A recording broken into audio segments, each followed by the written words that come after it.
On a cold and foggy day in May of 1886, a young doctor named Arthur Conan Doyle set aside his medical practice for the afternoon, took pen in hand, and began to write a mystery novel. The doctor-turned-writer did not realize then what a lasting effect his works would have on literature. Hello, and welcome to two more new adventures of Sherlock Holmes. My name is Harry Bartell, and I'm proud to say that I was the announcer on the Sherlock Holmes radio series starring Basil Rathbone and Nigel Bruce.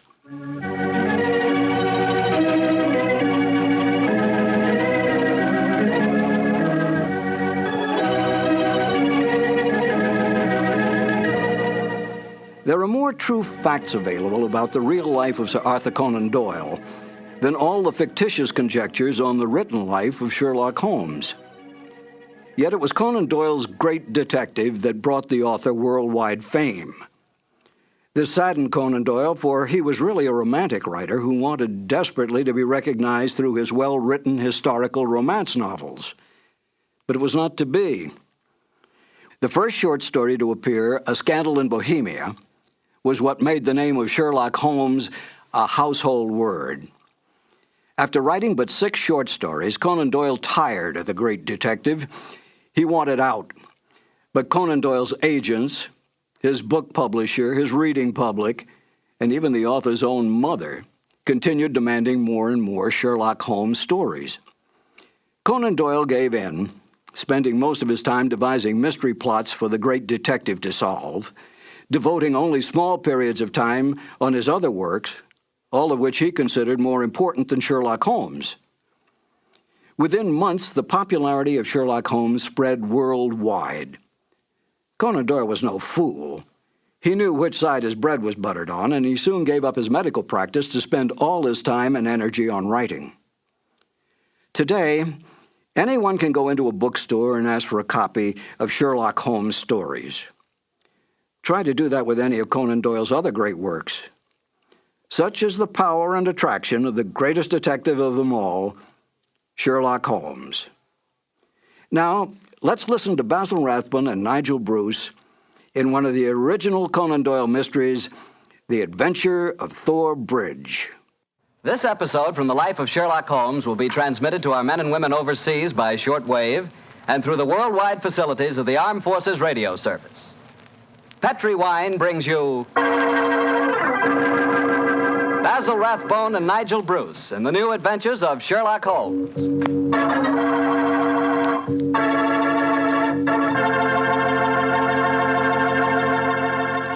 The Petri family, the family that took time to bring you good wine, invite you to listen to Dr. Watson tell us another exciting adventure he shared with his old friend, that master detective, Sherlock Holmes. And while you're settling back comfortably in your chair, mind if I tell you about something I'd like you to share with me? It's a glass of Petri California Sherry. Of course, most people think of Petri California Sherry as the one wine that's really swell anytime, but personally, I like a glass of that Petri Sherry just before dinner. You know, that's the time you're a little on edge, you've just finished your day's work, and you're waiting for your dinner, and, well, that's when you want to lean back and take it easy.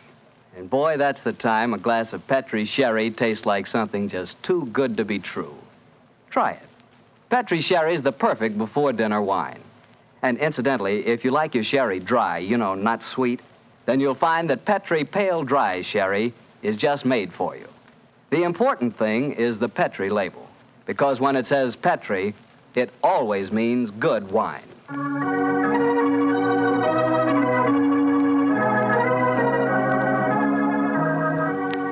And now for our weekly visit with our good friend and host, Dr. Watson. Good evening, Doctor. Good evening, Mr. Bartell. You're a bit late. I've been keeping some dinner hot for you. Here, pull up your chair and join me. That's very nice of you. Thanks, Doctor. Are you all set with tonight's story? Yes, my boy, I'm all set, as you call it. As a matter of fact, I was going over my notes on the case just before you arrived. Last week, you hinted that a beautiful girl figured prominently in your adventure. That's quite right, Mr. Bartell. An extremely beautiful girl. In fact, I often used to say to Sherlock Holmes that if I'd been a little younger at the time, I might... Oh, well, you haven't come here to listen to my personal reminiscences. You want to hear the story that I called The Problem of Thor Bridge. That's what you promised us, Doctor. How did it begin? on a windy morning in October in the 1890s it was. As I was dressing, I observed how the last remaining leaves were being whirled away from the solitary plane tree which graced the yard behind our Baker Street house. I descended to breakfast, prepared to find my companion in depressed spirits, for, like all great artists, he was easily impressed by his surroundings. But, to my surprise, he was in an unusually gay mood. As I entered the room, he looked up at me and, with a smile, and spoke. Good morning, my dear fellow. Hope you slept well. Splendidly, thank you, sir. I'm so glad. Well, you're very solicitous this morning. I think you must have got a new case. Am I right? The faculty of deduction is certainly contagious. Yes, I have a new case. After a month of trivialities and stagnation, the wheels revolve once more. Good. Tell me all about it. Well, as yet, there isn't much to tell. Have you ever heard of Neil Gibson? Neil Gibson? Oh, yes. Something to do with gold mining, isn't he? A great deal to do with it, my dear fellow. In fact, he's considered the greatest mining magnate in the world. About 5 years ago, he bought a large estate in Hampshire. Perhaps you've read of the tragic death of his wife. Oh, yes, of course. I remember the case now. She was murdered by a jealous governess who was in her employ, wasn't she? That point will be decided when the lady in question, Grace Dunbar, I believe her name is, comes up for trial at the forthcoming Winchester Assizes. In any case, it's hard for me to see what I can do for my client at this late date. Your client? Oh, yes, I forgot I hadn't told you. I'm getting into your involved habit of telling a story backwards. Better read this letter. Came this morning. Oh, let's have a look. Dear Mr. Sherlock Holmes, Miss Dunbar is innocent. I can't see the finest woman in the world go to her death without doing everything possible to save her. I shall call on you at 10:30 tomorrow morning to discuss the matter. Yours faithfully, Neil Gibson. Good gracious me.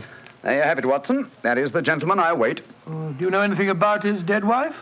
Only what I've been reading in the papers. Apparently, she was past her prime, which was the more unfortunate as this Miss Dunbar, who superintended the education of the two young children, is reputed to be a very attractive young lady. The eternal triangle, eh? Well, where did the murder take place? On Gibson's estate in Hampshire.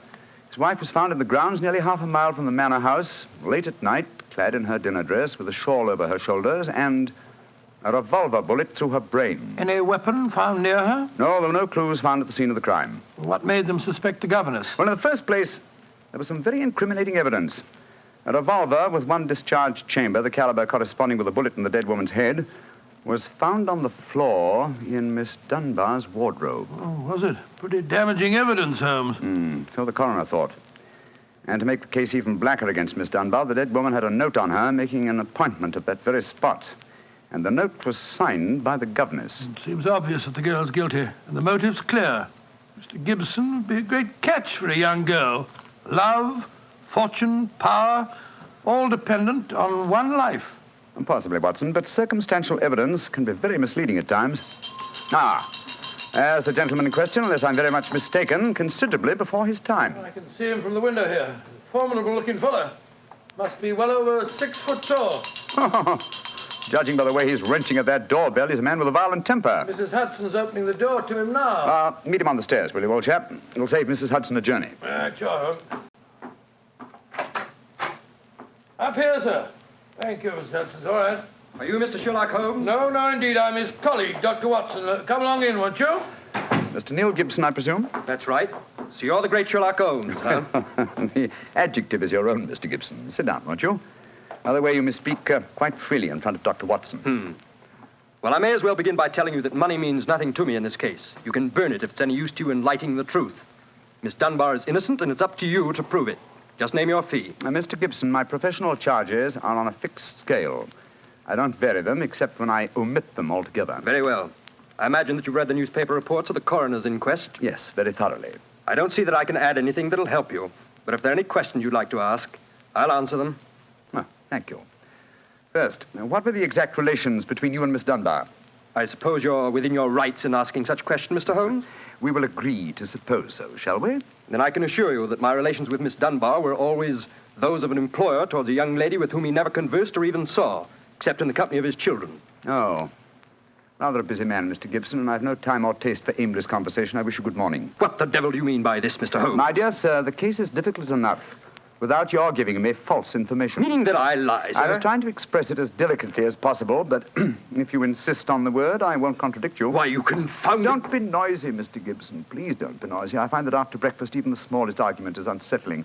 I suggest that a stroll in the morning air and a little quiet thought will be greatly to your advantage. I suppose I can't make you take the case, but you've done yourself no good this morning, Mr. Holmes. I've broken stronger men than you. No man ever crossed me and was the better for it. Good morning, Mr. Gibson. You've a great deal yet to learn. On myself, Holmes, you were unusually severe with him. I dislike liars, Watson, and I cannot tolerate arrogance, particularly when it's coupled with great wealth. Well, how did you know about his relations with the governor? I didn't. It was pure bluff. Bluff? It certainly worked. Think he'll come back? Oh, of course he will. He needs my help too badly. He'll probably change his mind before he's halfway down the stairs. Come in. Mr. Gibson. Just saying to Dr. Watson that I was certain you'd be back. I've been thinking it over, Mr. Holmes, and I feel that perhaps I was hasty in taking your remarks amiss. Just the same, I can assure you that the relations between Miss Dunbar and me really don't affect this case. Surely that is for me to decide, Mr. Gibson. You see, Mr. Gibson, my friend is like a doctor. He wants every symptom before he can give his diagnosis. Fire away, Mr. Holmes. What is it you want to know? The truth. I can give it to you in very few words. To begin with, I met my wife when I was gold mining in Brazil. Your wife was Brazilian by birth, wasn't she, sir? Yes, doctor, and very beautiful. Well, to make a long story short, I fell in love and married her and brought her to England. After a few years, I realized that we had nothing, absolutely nothing in common. And then I suppose this young governess, Miss Dunbar, arrived on the scene. That's right, Mr. Holmes. Well, the story should be obvious to you from there. You fell in love with this girl, I suppose, sir? Who could help it? Did you suggest marriage to her? Yes, though I knew that my wife would never divorce me. I see. Then you made an utterly insincere proposition to her. Now, look here, Mr. Holmes. I came to you on a question of evidence, not of morals. I'm not asking for your criticism. It's only the young lady's sake that forces me to touch your case at all. Now, tell me, sir, what is your own opinion as to Miss Dunbar's guilt? It's very black against her, I can't deny that. One explanation of the tragedy did come into my head, Mr. Holmes. I give it to you for what it's worth. Pray continue, Mr. Gibson. My wife was bitterly jealous. She was half crazy with hatred. She might have planned to murder Miss Dunbar, or we'll say to threaten the girl with a revolver and so frighten her into leaving us. There might have been a struggle in which the gun exploded and gone off and shot my wife, who was holding it. Well, that possibility has already occurred to me. It's the only obvious alternative to deliberate murder. The revolver, Holmes, was found on the floor of the governess's wardrobe. Now, Mr. Gibson, I should like to examine your house and the scene of the murder as soon as possible.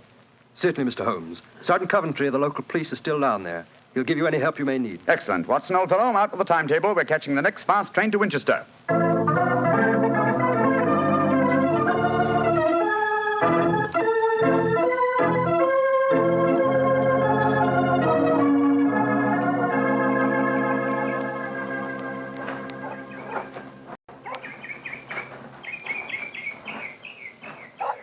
So if I have to have someone else on the case, I'd rather have you, Mr. Holmes. The yard gets called in, then we local police loses all credit for success. Generally gets blamed for the failures. Now I've heard that you play straight. I don't appear in the matter at all, Sergeant Coventry.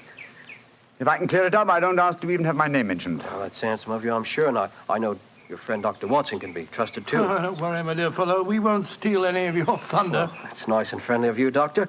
Well, come on, gentlemen. I'll walk you down to the bridge. That's where we found Mrs. Gibson's body. It's not far from the house here.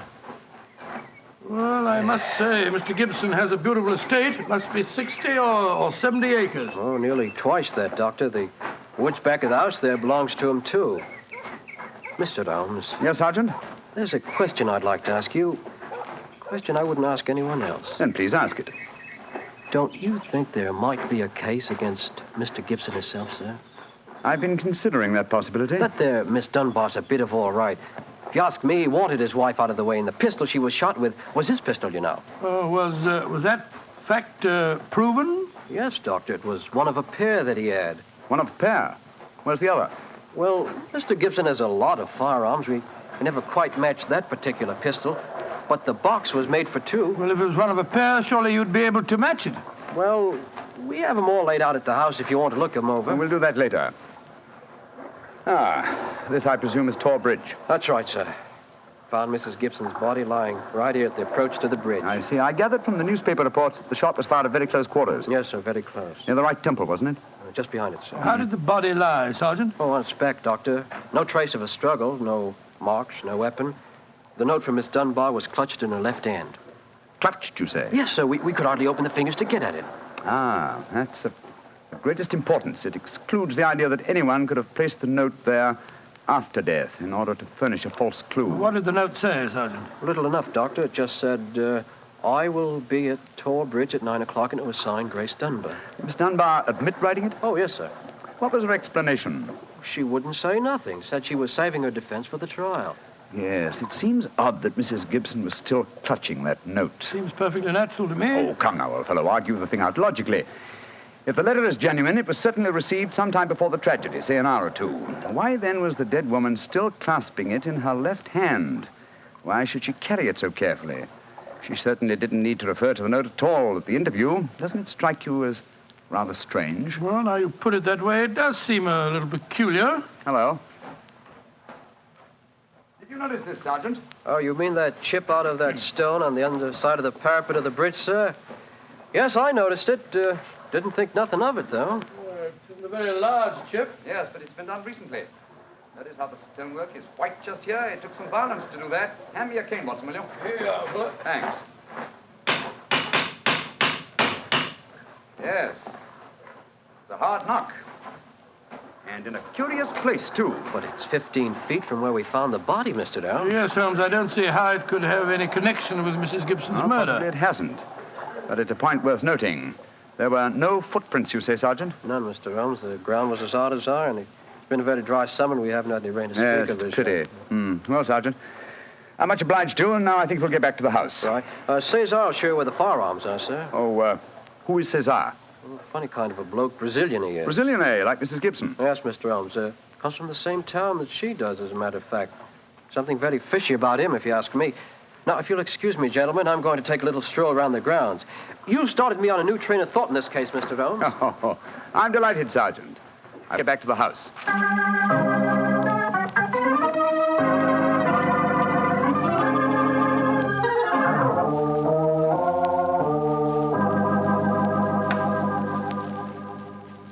I see.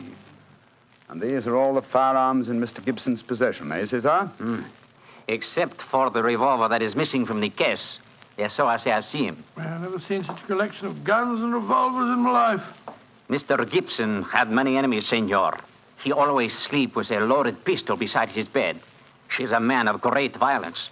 There have been times when all of us were afraid of him. Did you ever witness physical violence towards Mrs. Gibson? No, senor, I cannot say that I have. But I have heard him say many terrible things to her. He would taunt her in front of we servants.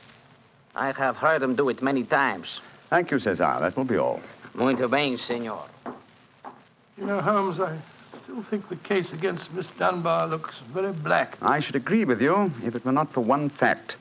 The finding of the revolver in her wardrobe. On the soul, Holmes, that seems to me the strongest evidence of all. I think not, old chap. Huh? We must look for consistency. Where there is a want of it, we must suspect deception. I don't quite follow you. Suppose for a moment that we visualize you in the character of a woman who in cold, premeditated fashion is about to murder a rival. You've planned it. A note has been written. The victim has come. You have a weapon. The crime is well done. It has been workmanlike and complete. You mean to tell me that after carrying out so crafty a crime, you'd be so stupid as to forget to fling the incriminating revolver to the bottom of the stream? Or perhaps in the dense reeds that border it? Would you carefully carry it home and put it in the first place that would be searched? Your wardrobe? Well, perhaps in the excitement of the moment, one... No, my dear chap, I won't admit that's even possible. When a crime is coolly premeditated, then the means of covering it are coolly premeditated also. Well, then if Miss Dunbar didn't shoot Mrs. Gibson, who the devil did? I hope I can give you the answer to that question, Watson, when we've made one further visit. Oh, Lord. Where are we going now? To prison, old chap. Prison? Yes, we're going to Winchester Prison to call on Miss Dunbar. I'm certain that the key to this strange mystery lies in her hands.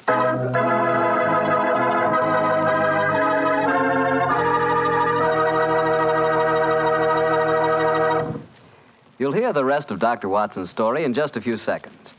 Just time enough for me to remind you that The easiest way to make good food taste better is to serve that good food with a good Petri wine. If you like a red wine, well, you want a Petri California Burgundy.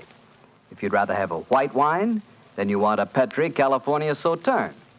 But red or white, Petri Burgundy or Petri Sauterne, you're choosing a dinner wine that's sure to turn a simple meal into a feast. Your whole family and all your friends will love Petri, the wine that makes good food taste better.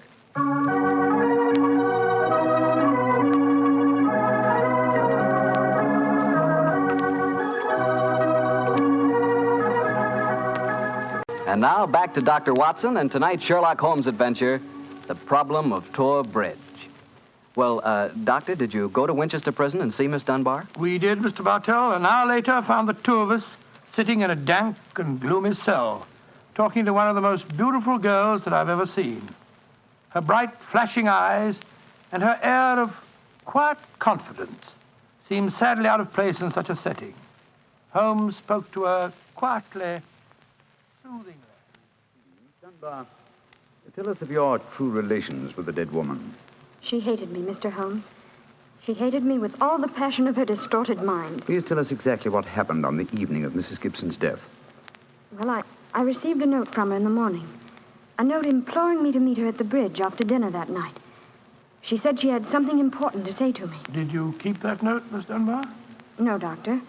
She asked me to destroy the note, so I burned it in the schoolroom grate. I saw no reason for such secrecy, but, well, I did as she asked. And yet she kept your reply very carefully. It's interesting. Tell me what happened when you met her that night. When I reached the bridge, she was waiting for me. I won't tell you what she said, but she poured out her whole wild fury in burning, horrible words. I didn't answer. I couldn't. It was dreadful even to look at her. She was like an insane woman, standing there screaming disgusting insults at me. I put my hands to my ears and rushed away. Where was she standing when you left her? Within a few yards of the spot where her body was found later. And yet, presuming she met her death shortly after you left her, you heard no shot. No, I heard nothing. But I was so upset, Mr. Holmes, that I rushed straight back to my room. Did you leave it again that night? Yes. When the alarm came that Mrs. Gibson was dead, I ran out with the others. Did you see Mr. Gibson? Yes, Doctor. He had just returned from the bridge when I saw him. He had sent for the doctor and the police.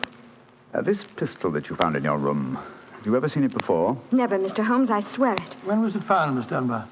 Next morning, when the police made their search. It was on the floor of my wardrobe where I keep my shoes. You had no idea how long it had been there? Well, it hadn't been there the morning before. How do you know? Because I had tidied up the wardrobe that day. I see. Then someone must have come into your room and placed the pistol there in order to incriminate you. I'm certain of it. When could they have done that? Well, it could have been at meal times, or when I was in the schoolroom with the children. Yes. Miss Dunbar, on examining the scene of Mrs. Gibson's death, I noticed that a piece of stonework on the underside of the parapet of the bridge had been broken away. Can you suggest any possible explanation for that? Oh, surely it must have been a mere coincidence, Mr. Holmes. Possibly. But why should it appear at the very time of the tragedy and at the very place? Could it possibly be that... Why, yes, of course. Idiot. Why didn't I think of it before? Come along, Watson. Where are we going, Holmes? Back to Thor Bridge, old fellow. As fast as we can get there. What have you found out, Mr. Holmes? The answer to this mystery, I hope, my dear young lady. You will get news before the day is out. And meanwhile, take my assurance that the clouds are lifting and that the light of truth is breaking through.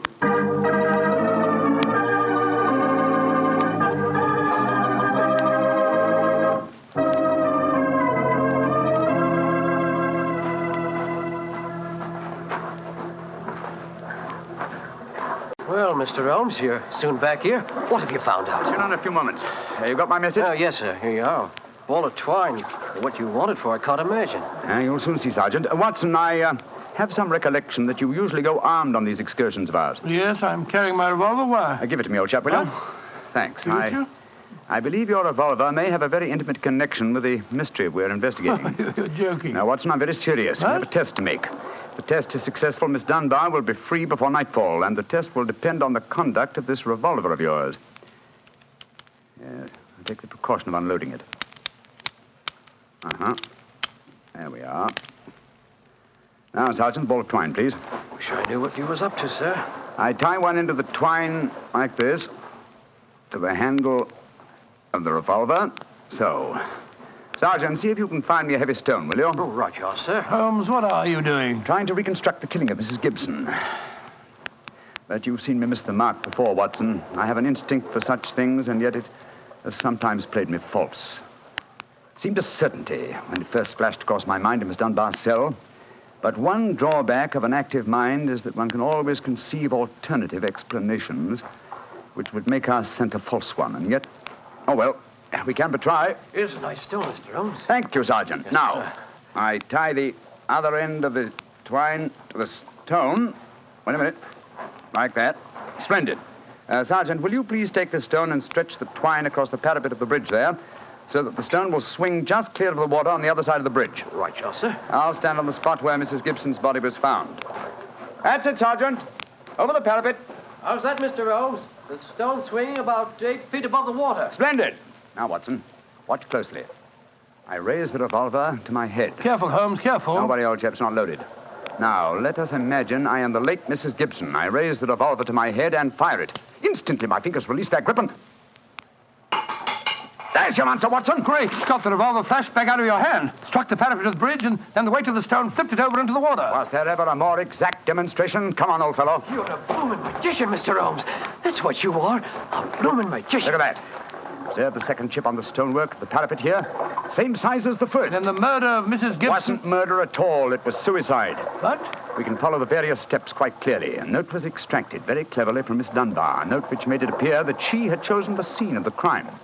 Mrs. Gibson, in her anxiety that the note should be discovered, somewhat overdid it by holding it in her hand to the last. That alone should have excited my suspicions earlier than it did. So she stole one of her husband's revolvers and... Planted the other one in Miss Dunbar's wardrobe. Exactly. After discharging one of the cartridges, which you could easily do in the woods without attracting suspicion, she then went down to the bridge, where she contrived this exceedingly ingenious method of getting rid of her weapon. When Miss Dunbar appeared, she used her last breath in pouring out her hatred, and then, when the girl had left, carried out her terrible purpose. Then the missing revolver... You'll find it with the aid of a grappling hook at the bottom of the stream, and also the stone and the string, with which this vindictive woman attempted to disguise her own crime and fasten a charge of murder on an innocent victim. Yes, Sergeant, and don't forget while you're at it that my revolver's down there, too. Oh, don't worry, Doctor. I'll get some grappling hooks right away. I must say, Holmes, you've solved this case brilliantly. Quite brilliantly. I disagree, old chap. And I fear that you will not improve my reputation by adding the case of the Thor Bridge mystery to your annals. Oh, nonsense, but that's ridiculous. Oh, no, it isn't, old boy. I've been sluggish in my mind and wanting in that mixture of imagination and reality, which is the very basis of my art. I confess that the chip in the stonework was a sufficient clue to suggest the true solution, and I blame myself for not having attained it sooner. Well, Holmes, personally, I agree with the sergeant's opinion of you. Oh? What was that, old fellow? You're a blooming magician, Mr. Holmes. That's what you are, a blooming magician.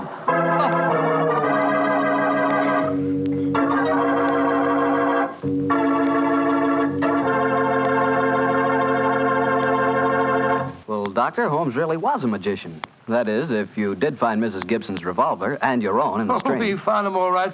You don't think I'd tell you the story otherwise, do you? What do you take me for, anyway? Well, now that you ask, I'll tell you. I take you for a very charming gentleman, a wonderful storyteller, and a fine host. Oh, that's very nice. Really, Well, you are a gentleman of the old school. And you do tell a fine story. You flatter me, you... And you are a perfect host. Oh, that meal we had tonight was wonderful. Oh, it was, eh? And, that wine, what kind was it? It was Petri wine, and you know it. And I should have known that you were leading up to something. Mr. Bartell, you should be ashamed of yourself. You will do anything to get a chance to talk about Petri wine. Oh, I can't say I don't blame you. Well, honestly, Doctor, I meant everything I said. But you don't really want me to stop talking about Petri wine, do you? After all, it's worth talking about, isn't it? What other wine is made with the loving care that goes into Petri wine? Don't forget, Petri wine is made by the Petri family. Winemaking is their business. Why, they've been making wine for generations, handing down from father to son, all their skill and knowledge and experience. You can be sure the Petri family really knows plenty about the fine art of turning luscious grapes into delicious wine. That's why, whether you want a wine for before dinner, with dinner, or for any time, you can't go wrong with a Petri wine, because Petri took time to bring you good wine. And now, Dr. Watson, what new story are you planning to tell us next week? Well, next week, Mr. Bartell, I'm going to tell an adventure that Holmes and I had amid the oriental magnificence of a Maharaja's palace in India. India? Sounds intriguing. What were you and Sherlock Holmes doing out there, Doctor? Well, we'll have to wait till next week for the answer to that question, my boy. But I can tell you that it was one of the weirdest problems that we ever had to solve. I call the story The Vanishing Elephant.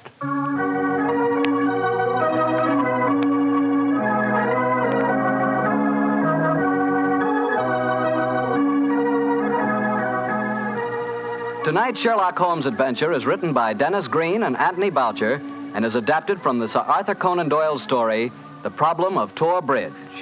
Mr. Rathbone appears through the courtesy of Metro-Goldwyn-Mayer and Mr. Bruce through the courtesy of Universal Pictures, where they are now starring in the Sherlock Holmes series. The Petri Wine Company of San Francisco, California, invites you to tune in again next week, same time, same station. Oh, the Petri family took the time to bring you such good wine. So when you eat and when you cook, remember Petri wine. To make good food taste better, remember... Petri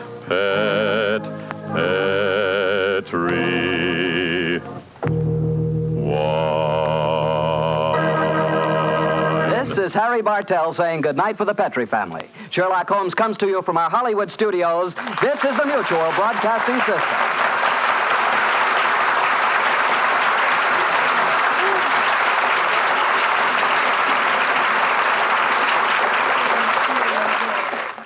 Of course, many of you are already familiar with this intriguing mystery story, but this is the first time in over 40 years that Basil Rathbone and Nigel Bruce have had the pleasure of once again entertaining you with Sir Arthur Conan Doyle's original story, The Adventure of Thor Bridge.